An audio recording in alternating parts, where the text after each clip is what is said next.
Yeah, man. Baby on some real shit, man. Yup. I'm gonna let y'all niggas know right now, man. For real. Coming up as a Haitian, as a Zo, So, and nigga went through it, man.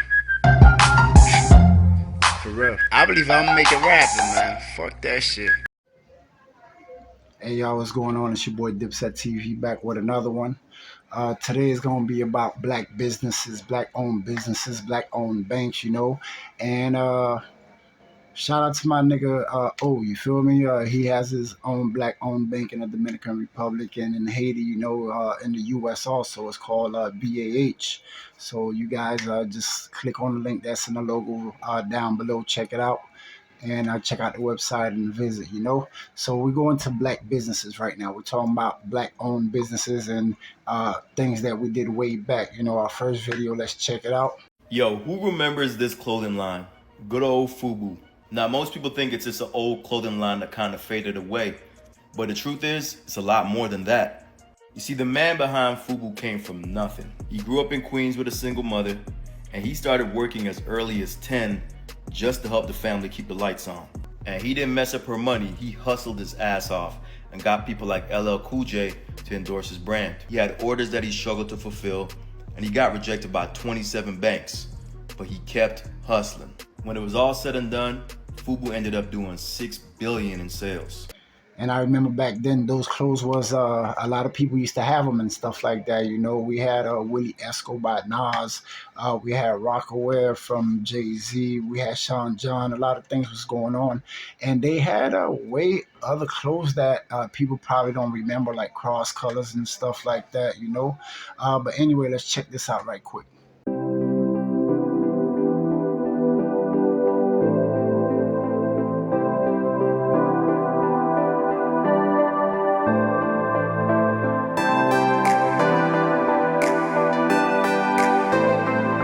So these are fashion design clothing and stuff like that. But we used to rock it and go anywhere with it. So basically, if you're not freshed up, you understand, especially with black clothing companies and stuff like that, you wasn't in style back then.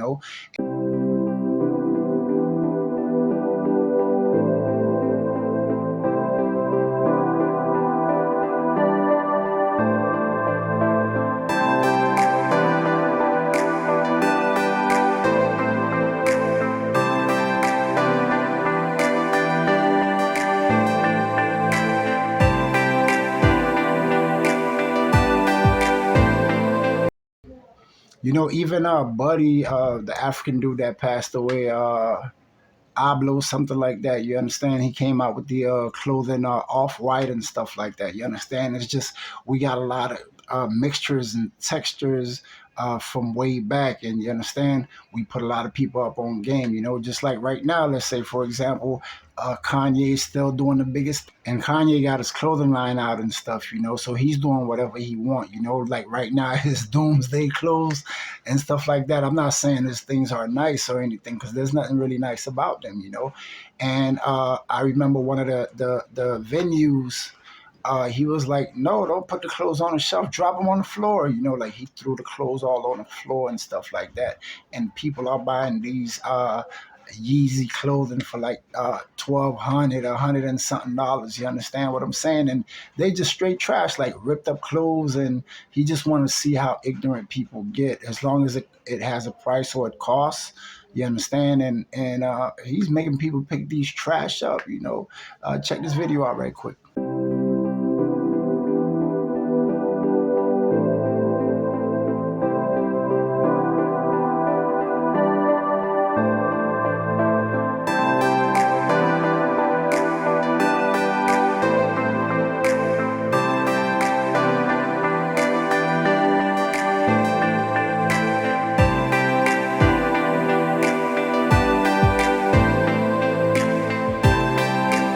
And don't forget what I said. The video is sponsored by BAH. That'll be a Bank Agriculture of Haiti. You understand? And that's my man. Oh,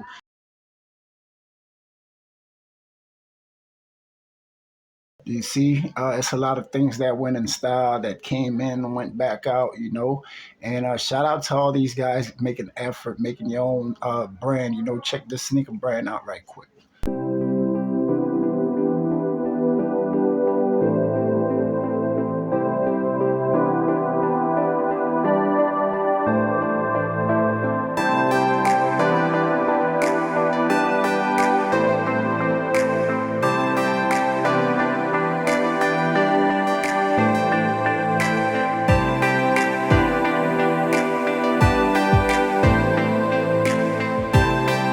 Black-owned businesses that you should be supporting. Every company on this list is either owned or co-owned by a Black person. Whether you're looking to make a fashion statement or a political statement, make sure to check out Brandon Blackwood. And make sure that Sice is on your list too. And if you're already reading Black authors, why not get these books from Black-owned bookstores like Marcus Books, Reparations Club, and Octavia's Bookshelf. If you're working up a thirst, why not check out Barcode? It's Black-owned too. Black-owned businesses are in every category, like stemware from Estelle Glass. And I co-own a Black-owned business too, Fempower Beauty. And for hair care, you gotta get into Sacred, Sienna Naturals, and Fenty Hair. You already know I swear by Hairbrella when it comes to keeping my hair dry in the pool. For statement earrings, the Tiny Tassel and Lady Luck. Bow Tin sunglasses, Via Ray Wine and South Central Wine. And for whiskey, skip Jack Daniels and check out Uncle Nearest. For that time of the month, I use Revel Cares, and if you like menstrual cups, check out Best Period. If you're not supporting Black-owned businesses, what are you doing? For more Black-owned businesses to support, check out 15% Pledge. And remember, you can support Black-owned businesses year-round, not just during Juneteenth and not just during Black History Month. Share this video and make sure to tag your favorite Black-owned businesses below. People develop skills, you know, people got wardrobes, people got a lot of things where we are a Black community and we are the Black culture and stuff like that, you know. But like right now, let's talk about something real serious, you know. Why can't I go to the bank and get a loan, or why this happened? Check this video out right quick. He built the biggest Black-owned business in America, advised the president during the Great Depression, turned one city block into a place where Black families could bank, buy insurance, and believe. A place the world would come to know as Black Wall Street Durham. Meet Charles Clinton Spalding.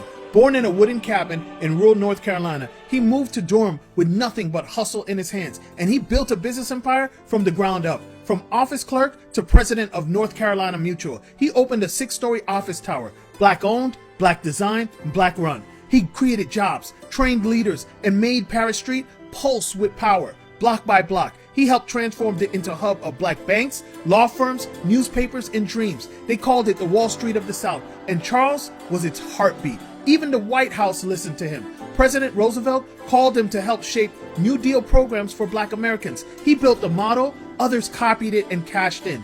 Big companies took his blueprint. No mention, no thanks. He did the work, they took the stage. His building still stands, but his name faded. The man who lifted a community was nearly written out of its story. Every Black-owned business, every push for economic justice, every soul who sees wealth as power owes him everything. He mattered, and he still does. Let's make sure that history remembers him. Charles Clinton Spalding. Now you know, don't forget it. So these are Black-owned banks, you know. Basically, a lot of people are starting to realize that we did have a Black Wall Street way back and stuff like that. You know, the Black community was not only a big population, but we always had our own way of life and our own fashion that we used to live. Check this video out right quick. A Black-owned bank in D.C.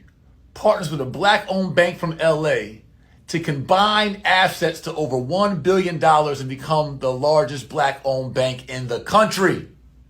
Group economics. It's not the he, it's the we. And it's not Black excellence. It's just excellent. Done by Black people.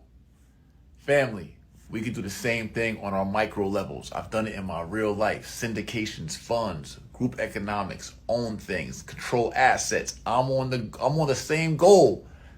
$20-50 million funds, $1 billion of assets, $1 billion of capital under management in my real life. Join us. DM me cash flow for mentorship on how to maximize your equity, your retirement accounts, your credit, or your business. Tap in. Let's go. And you know, like I always tell you guys, I always put out one comedy video before I let you guys go. But this time I got two, you know. So basically, we're going to get a laugh at this one here. Do you look like your mom or your dad? Neither. I look like money. What's something parents need to stop doing? Don't keep passing me to everybody at the party. I don't know them damn people. What's a red flag you had to deal with? My mama put her cable bill in my name. I don't even know my ABCs yet. What's a red flag in your parents? They had the nerve to have me and be broke. I'm talking straight bums. What's a violation you still mad about? They hit me with hella shots and didn't even ask me first. They violated my civil rights. What's a parenting red flag you already peeped? They got oxtails on their plate and got me drinking Similac. That's out of pocket. Who you beefing with right now? My cousin Kalo took my fruit snacks, lied about it, now we not cool. So what's day one out the womb feel like? Don't ask me that. Don't do that. I'm still processing. What's a red flag you noticed early? They call me stinker butt, but it really be they booty stinking. Don't project. What's a parenting red flag you'd report? Letting the iPad die mid-video. What's one thing you're not rocking with right now? Tummy time is a setup. I'm fighting for my damn life. What's something they do that's mad disrespectful? Acting like I don't smell myself. Change me, bruh. Now back to the topic. After we finish watching this video, I'm letting guys know about banks, inflation, things like that be happening and stuff like that. So basically, this is how it all started. Check it out. Welcome back. A new bank is making history as the only black-owned bank in the state of Ohio. Adelphi Bank says its mission is to positively impact families and grow prosperous communities. And it comes as the number of black-owned banks in the U.S. is dwindling. Michael Pugh, president and CEO of Carver Federal Savings Bank, one of the largest African and Caribbean-American managed banks in the U.S., is joining me now for more on this. Michael, thanks so much for being here. I know Carver is celebrating its 75th anniversary. So first of all, congratulations. Thank you. Thank you. Thanks, Diane, for the invite, and happy to be here and sharing our story. I love it. Let's talk about some of these numbers. There were 134 black-owned registered banks with the FDIC from 1888 to 1934. But according to our Columbus affiliate, this new bank in Ohio makes 21 now. Yeah. What do you think is causing this drop? Yeah, so this precipitous decline that we've seen in black-owned, black-managed financial institutions really has been indicative of a number of things. But all roads ultimately lead back to capital. And so if you think about, for many of these institutions, they were born out of a crisis situation. They were created because people of color didn't have access to mainstream banking solutions. And if you consider then the height of the civil rights movement, when really more social justice and equity and inclusion issues were starting to be addressed, we then start to see that people of color were being given access to many things, including financial services, resulting in much more of a broad stratification of where people of color were living. It weren't concentrated in some of the same places. It's a very deep and complicated story, but if you tie it back to the main thing, as some of the regulatory issues, the banking industry, the sector changed, the needs and demands of the communities changed, having access to capital to ultimately scale up and support the community's changes just didn't exist the same way. So the decline did in fact occur.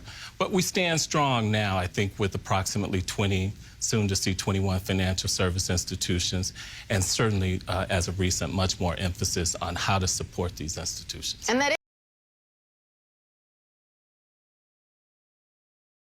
And banks got a lot of things, a lot of tricks, a lot of stuff that they didn't want you guys to know, but right now, as we moving forward, we moving on to the future right now, So basically, banks is gonna run out, and everybody, I think my last video was about bitcoins and stuff like that. Is the way of the future. That's what I believe.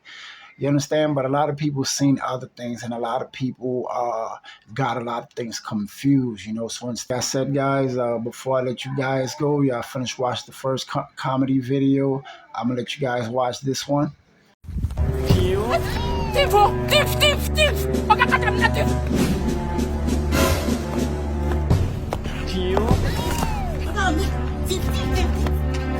That's a Thank you for watching, guys. Please subscribe, like, turn on the notification. Also, check out my homie bank, BAH, Bank Agriculture of Haiti. So check it out right quick. The link is down below or in the bio. Dipset TV, peace.